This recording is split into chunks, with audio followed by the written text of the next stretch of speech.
Hello friends, सत Shri Akal, namaste, adaab and welcome again to my channel free to travel. Friends, आज की video में मैं आपको 3-4 कंट्रीज़ के बारे में बताऊंगा। उनका सक्सेस रेट है चल रहा है या उनका क्या रेशो चल रहा है वीज़ा का, उसके बारे में मैं इस वीडियो में आपको बताऊंगा। सबसे पहले आपसे रिक्वेस्ट करूंगा, अगर आप मेरे चैनल पर नए हो, आपने मेरा चैनल सब्सक्राइब नहीं किया तो सब्सक्राइब जरूर कर लो और बेल आइकन को भी ज़रूर दबा देना। जब भी नेक्स्ट वीडियो में न्यू वीडियो डालूंगा तो आपको उसका नोटिफिकेशन आ जाएगा। तो इस वीडियो में फ्रेंड्स आपको मैं 3-4 कंट्रीज़ के बारे में, जैसे मैंने बताया, मैं इसके बारे में बताऊंगा आपको उनका क्या सक्सेस रेट है या नहीं है। तो वो सारी चीज़ें बताऊंगा, लास्ट तक इस वीडियो को आप ज़रूर देखना। तो फ्रेंड्स, सबसे पहले हम शुरू करते हैं शेंगन कंट्रीज से। शेंगन वीज़ा का क्या इस समय हाल है और क्या उसकी सिचुएशन है, कैसा लोगों को वीज़ा मिल रहा है या नहीं मिल रहा है। तो फ्रेंड्स, मैं यही आपको बोलूँगा कि भाई इस समय जो है उसका सक्सेस रेट नहीं है। सक्सेस रेट तो आप कह ही नहीं सकते, मतलब उसका रेशो कैसा चल रहा है। तो भाई इस समय बहुत, कहने का मतलब है, बहुत ही बुरा रिजल्ट आ रहा है। तो बहुत लोग अभी भी शेंगन वीज़ा अप्लाई करना चाहते हैं, तो भाई वो बड़ा सोच समझ के ही अपना वीज़ा अप्लाई करें। अपना प्रोफाइल को देख के, अगर उनका प्रोफाइल स्ट्रॉन्ग है तो उसको देख के ही अपना वीज़ा अप्लाई शेंगन के लिए वो करें। बाकी मैं आपको बता देता हूँ, लोगों के बहुत स्ट्रॉन्ग प्रोफाइल वाले भी वीज़ा उन्होंने शेंगन वीज़ा के लिए अप्लाई किया, तो भाई उनका रिजल्ट ख़राब आया या उनका डिसीजन उनके अगेंस्ट आया, उनका वीज़ा रिजेक्ट हुआ। कई अमेरिकन जिनका पासपोर्ट पे अमेरिका का वीज़ा लगा था और वो ट्रैवल भी करके आए थे, वो ट्रैवल थे, उनका वीज़ा शेंगन से रिजेक्ट हुआ। ठीक है। उसके बाद कई लोगों का यूके का वीज़ा लगा था, तो वो वाया शेंगन होके यूके जाना चाहते थे, उनका वीज़ा भी रिजेक्ट हुआ। 2 बारी एक बंदा मुझे कॉल करके बता रहा था कि उसका 2 बारी शेंगन वीज़ा, वो घूम के आ चुका है शेंगन, ठीक है, अलग अलग कंट्रीज़ में शेंगन में। तो तीसरी बारी उसका वीज़ा रिफ्यूज़ हो गया। एक कॉल आई थी 4 वीज़े की। आप सोच रहे होगे यार ये क्या बोलू जा रहा हूँ मैं। 4 वीज़ा 4 बारी, मतलब 4 वीज़ा नहीं, सॉरी, 4 बारी वो शेंगन में ट्रैवल था, तो उसका भी वीज़ा रिफ्यूज़ कर दिया गया। अभी कल, और पता नहीं आज या कल, एक बंदे का मुझे कॉल आया, तो वो हो सकता है ये वीडियो देख रहा हो। तो भाई उसी ने मुझे बताया था कि वो 13, पता नहीं 14 बारी वो बंदा शेंगन में ट्रैवल था, 13-14 बार, और उसका 15वीं बारी वीज़ा रिजेक्ट हो गया। हालांकि उसने बताया था कि मैंने उससे पूछा कि भाई आपके अकाउंट में पैसे कितने थे, तो कह रहा था 1 लाख रुपया था। तो 1 लाख रुपये तो भाई वो तो जस्टिफाई नहीं हो पाता। आजकल तो टिकट ही 50-60 हज़ार या 60-70 हज़ार की अगर मान लो आ रही है, वहाँ पर रहना कितना महंगा है। तो और आपने अगर दिन ज़्यादा ले लिए हैं तो भाई वहाँ पर तो ये 1 लाख रुपये में तो जस्टिफाई हो ही नहीं पाएगा आपका। तो वो तो आपकी अपनी गलती की वजह से हुआ। कुछ लोग सोचते हैं कि अगर वो शेंगन का वीज़ा अप्लाई कर रहे हैं तो कम पैसों में उनका काम चल जाएगा, कम ITR में काम चल जाएगा। तो भाई आज की डेट में बहुत मुश्किल है। आपका प्रोफाइल स्ट्रॉन्ग भी होगा ना, तब भी हम कोई भी प्रॉमिस नहीं कर सकता है कि आपको वीज़ा आपको मिल ही जाएगा या नहीं मिलेगा। हो सकता है मिल जाए, बट यह है कि आज की डेट में जो आज की सिचुएशन चल रही है शेंगन वीज़े की, तो वो भाई डामाडोल ही चल रही है। लोगों के बहुत ज़्यादा वीज़े रिफ्यूज़ हो रहे हैं। जैसे कि मैंने बताया, अमेरिका का वीज़ा लगा, यूके का वीज़ा लगा हुआ, शेंगन ट्रैवल लोग वीज़ा रिफ्यूज़ उनके हो रहे हैं। तो अपना आप, अगर आप फ्रेश पहली बारी वीज़ा अप्लाई कर रहे हो, अगर आपके अकाउंट में अमाउंट अच्छा है, आपकी ITR अच्छी है, और आप अगर कंट्रीज भी कुछ अच्छी घूमे हुए हो, तो आप ट्राई ज़रूर करो, आपका वीज़ा आ सकता है। बट श्योरिटी नहीं है इस चीज़ की। बहुत वीज़े बटे हैं शेंगन ने, बहुत लोगों को फ्रेश पासपोर्ट पर भी लोगों को वीज़े मिले हैं, पर अभी की सिचुएशन बिल्कुल अपोजिट है। कुछ भी कहा नहीं जा सकता, चाहे आपका जितना भी प्रोफाइल स्ट्रॉन्ग हो। पर एक उम्मीद की जा सकती है, हाँ, उम्मीद कर सकते हैं कि यार प्रोफाइल स्ट्रॉन्ग है, वीज़ा आ सकता है। अगर आपके अकाउंट में अच्छे पैसे हैं और आपकी ITR अच्छी है, आपका बिज़नेस अच्छा है, आपने सारे डॉक्यूमेंट्स भी अच्छे से प्रिपेयर करके लगाए हैं, सारा कुछ अच्छे से आपने लगाया है, आप एक एक्सपेक्ट कर सकते हैं कि आपका वीज़ा आ सकता है शेंगन का। तो भाई शेंगन का ये हाल है, आपको मैंने बताया। अब बात करते हैं टर्की की। तो फ्रेंड्स, टर्की का भी यही हाल है। टर्की ने दबा के वीज़े दिए हैं, लोगों को बहुत वीज़े मिले हैं फ्रेंड्स। लोगों ने इवन कि लोगों ने अपने जो है डॉक्यूमेंट्स भी, मैं आपको वीडियो में बता नहीं सकता कि उन्होंने कैसे उल्टे सीधे डॉक्यूमेंट लगा के, यानी कि एडिट कर लोगों ने वीज़े अपना टर्की के भी लिए हैं। उन्होंने टर्की का वीज़ा डॉक्यूमेंट जो उन्होंने लगाए हैं वो भी उन्होंने एडिट कर लोगों ने, कई लोगों को ने मुझे बताया कि हमने ऐसे करके टर्की का वीज़ा लिया। तो भाई लोगों ने गलत डॉक्यूमेंट्स लगा के भी उनके वीज़े लिए हैं, तो टर्की ने भी दबा के वीज़े डाले। तो इस समय ये हाल है फ्रेंड्स कि टर्की वीज़ा भी अभी बहुत मुश्किल में दे रहा है, बहुत मुश्किल से दे रहा है। यानी कि इससे में उसका भी जो है बिल्कुल भी इसका रेशो अच्छा नहीं चल रहा, बिल्कुल भी उसका जो सक्सेस रेट बिल्कुल आप कह सकते हैं कि बिल्कुल बहुत डामाडोल है। उसका भी वीज़ा इस समय बहुत मुश्किल हुआ पड़ा है। और तो फ्रेंड्स आज की बात है, मैं आपको बताता हूँ। आज मुझे कॉल आई थी पंजाब के किसी शहर से, तो उन्होंने बताया कि वो पुलिस में अच्छे, वो उनकी रैंक है तो वो पुलिस में है, तो उनके अकाउंट में अच्छा बैलेंस था, ITR अच्छी थी और उनको टर्की ने वीज़ा नहीं दिया। गवर्नमेंट जॉब थी, आप हिसाब लगा सकते हो टर्की ने उन्हें वीज़ा क्यों नहीं दिया। क्या वो भाग जाते वो उनके देश में, पर नहीं दिया, बस उनकी ट्रैवल हिस्ट्री नहीं थी।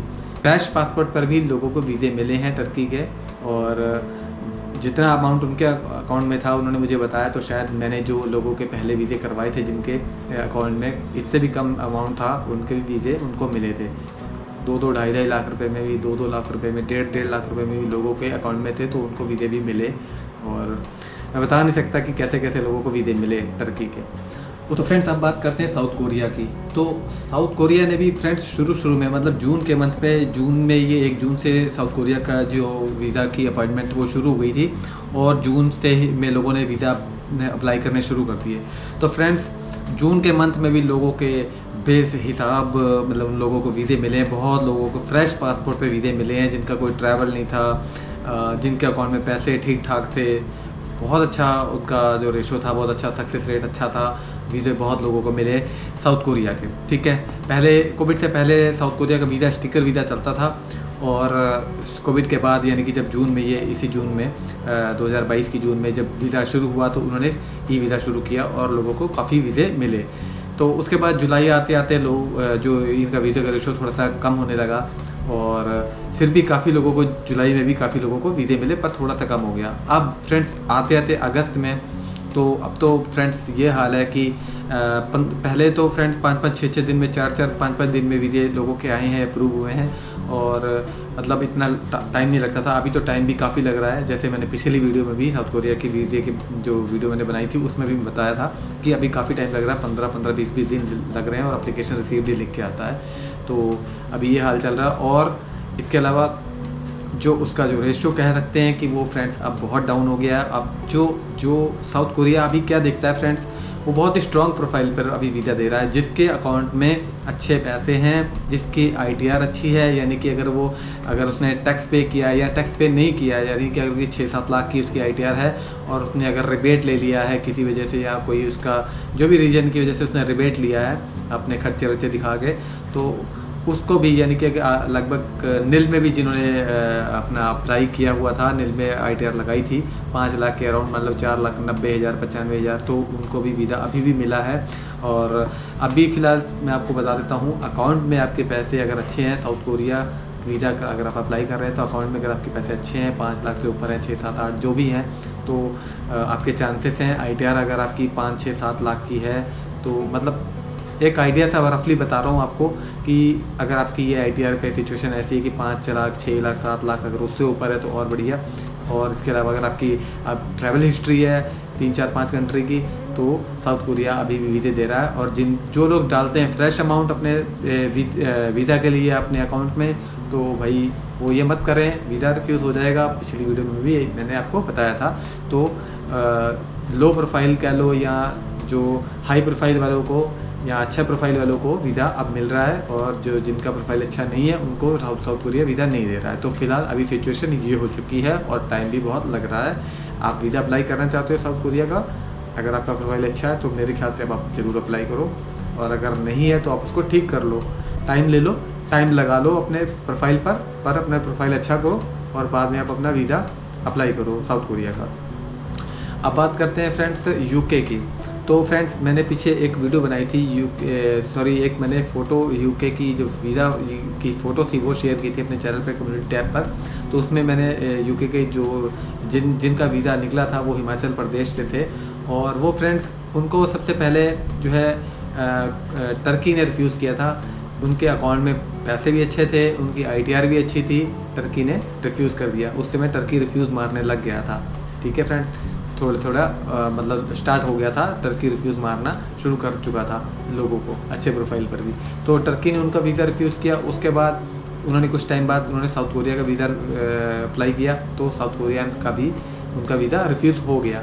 तो प्रोफाइल लगभग 6 लाख रुपए से ऊपर उनका अमाउंट था, उनके अकाउंट में शायद ज़्यादा ही था, म्यूचुअल फंड थे उनके पास, उसके अलावा उनकी पेंशन आती थी, उसके अलावा उनकी ITR भी अच्छी थी, टैक्सेबल वाली ITR थी, और वो प्रेजेंटली जॉब भी कर रहे थे, वो आर्मी से रिटायर्ड थे। वीज़ा रिफ्यूज़ कर दिया साउथ कोरिया ने। क्या देखा उन्होंने मुझे नहीं पता, वीज़ा उनका रिफ्यूज़ कर दिया, ठीक है। उसके बाद उन्होंने वीज़ा अप्लाई किया UK का। तो फ्रेंड्स UK वालों ने, क्योंकि देखो UK जो है सब कुछ बारीकी से देखता है, आपकी ITR को वो बड़े ध्यान से देखता है, ITR भी वो देखता है, और आपका बैंक की जो स्टेटमेंट है उसे भी बड़े ध्यान से देखता है। तो वो इन 2 चीज़ों पर ही, चाहे आपका पासपोर्ट फ्रेश हो, अगर आपकी ये 2 चीज़ें अच्छी हैं, ITR और बैंक बैलेंस, बैंक स्टेटमेंट, उसमें ट्रांजैक्शंस भी हो रही है, आप अकाउंट हर महीने उसमें पैसे डाल रहे हो और आप उसे खर्च भी कर रहे हो, और आपकी ITR भी उसी के अकॉर्डिंग बनी हुई है, बैंक के स्टेटमेंट के हिसाब से बनी हुई है। तो भाई ये दोनों चीज़ों को बड़ी तरीके से बड़ा टाइम लगा के वो देखता है, और उसी के बेस पे चाहे आपका पासपोर्ट फ्रेश ही क्यों ना, आपको वीज़ा वो देता है। किसी भी सीजन में आप उनका वीज़ा अप्लाई कर लो तो उनका वीज़ा, UK का वीज़ा आ जाता है। बस आपकी ये सारी चीज़ें बिल्कुल एक्यूरेट होनी चाहिए, आपकी ITR और आपकी बैंक की स्टेटमेंट, आपके अकाउंट में अच्छा पैसा भी पड़ा होना चाहिए, मतलब ठीक ठाक एक अमाउंट, जितना आप घूमने जा रहे हो। मान लो आपने 5 लाख रुपए अगर आपके अकाउंट में है, तो आप कम से कम, मैं ये नहीं कहता, मैं तो यही कहूँगा कि भाई आप 10 दिन का प्लान बनाओ, 13 दिन का प्लान बना लो, और आप 13 दिन का प्लान करके आप आ जाओ। क्योंकि आपको देखो वहाँ पे आप जाओगे तो आपका UK की टिकट भी महंगी है, फिर आपका वहाँ पे रहना भी महंगा है। तो आप अपने बैंक की स्टेटमेंट, आपके बैंक में जो बैलेंस है उसको देख कर अपना अमाउंट खर्च करो ना। आप थोड़ा सोचो कि यार मेरे अकाउंट में तो पैसे इतने हैं और मैं वहाँ पर ये जो मेरा जो खर्चा होगा वो इतना है। तो आप खुद भी थोड़ा सा अपना दिमाग लगाओ कि जो मेरा खर्चा है क्या वो मेरे बैंक में उतने पैसे पड़े हैं या उससे ज़्यादा पैसे पड़े हैं। ऐसा भी ना करो कि जितने आपको चाहिए हैं, आपको वीज़ा अप्लाई करने के बाद आपको वीज़ा अगर मिलता है तो आपको वहाँ पे जो, मतलब वीज़ा तो खैर अभी मिलने की तो बात की बात है, वीज़ा अप्लाई करने, क्योंकि वीज़ा ऑफिसर ने आपका अकाउंट देखना है और आपका खर्चा देखना है कि आप खर्चा कितना करना है करोगे वहाँ पे, क्योंकि आप 10, 12, 13 दिन के लिए जा रहे हो और आप वो एस्टिमेट लगाते हैं यार इतना बंदा वहाँ पे खर्च करेगा, अकाउंट में पैसे उतने हैं। तो इन चीज़ों को भी आप भी सोचा करो वीज़ा अप्लाई करने से पहले, तब थोड़ा सा आपका भी, मतलब ITR भी तो हो, ITR तो चलो एक्यूरेट होनी चाहिए, बैंक स्टेटमेंट के हिसाब से होनी चाहिए, और बैंक बैलेंस भी होना चाहिए, पर उसके हिसाब से आपका ट्रैवल का जो दिन है वो भी आप देखो कि ऐसा ना हो कि आप 20-25 महीने दिन 1 महीने के लिए डाल दिया आपने, है ना, वो भी नहीं आपने करना। आपने कम दिनों के लिए 8-10 दिन, 12 दिन, 13 दिन, 14 दिन, 15 दिन ऐसे करके आप डाल सकते हो, पर अपनी बैंक बैलेंस देख के। किसी भी कंट्री का वीज़ा अप्लाई करते हो अपना बैंक की बैलेंस देखो, फिर आप उस कंट्री का वीज़ा अप्लाई करो। और कई कंट्रीज़ तो जैसे टर्की है, वो कहते हैं कि 1 लाख रुपये आपके अकाउंट में होना चाहिए। तो कई कंट्रीज़ का हिसाब किताब ऐसा होता है कि आप खर्चा उनका सोच लो कि भाई ये खर्चा है, अगर उनकी रिक्वायरमेंट है आपके अकाउंट में इतने पैसे होने चाहिए तो उसके हिसाब से चलो। अगर कोई रिक्वायरमेंट नहीं है कि आपके अकाउंट में इतने पैसे होने चाहिए या नहीं होने चाहिए, तो भाई आप खुद दिमाग लगाओ कि आपका इस कंट्री में आप जा रहे हो, शेंगन में अगर मान लो आप जा रहे हो, तो आपका खर्चा है वहाँ पर 1.5 लाख का, आपके अकाउंट में है 1.5 लाख, तो एग्जैक्ट अमाउंट भी नहीं होना चाहिए, मतलब 1.5 लाख रुपये आपका खर्चा और 1.5 लाख ही आपके पास अकाउंट में है, सेविंग में। जब आप इंडिया वापस आओगे तो आप कैसे सर्वाइव करोगे, वो खर्चा कैसे करोगे, आप घर का खर्चा है और दूसरे खर्चे आप कैसे करोगे। तो भाई ये सब चीज़ें भी वो देखते हैं, तो आप इन सब चीज़ों का ध्यान रखो कोई भी वीज़ा अप्लाई करने से पहले।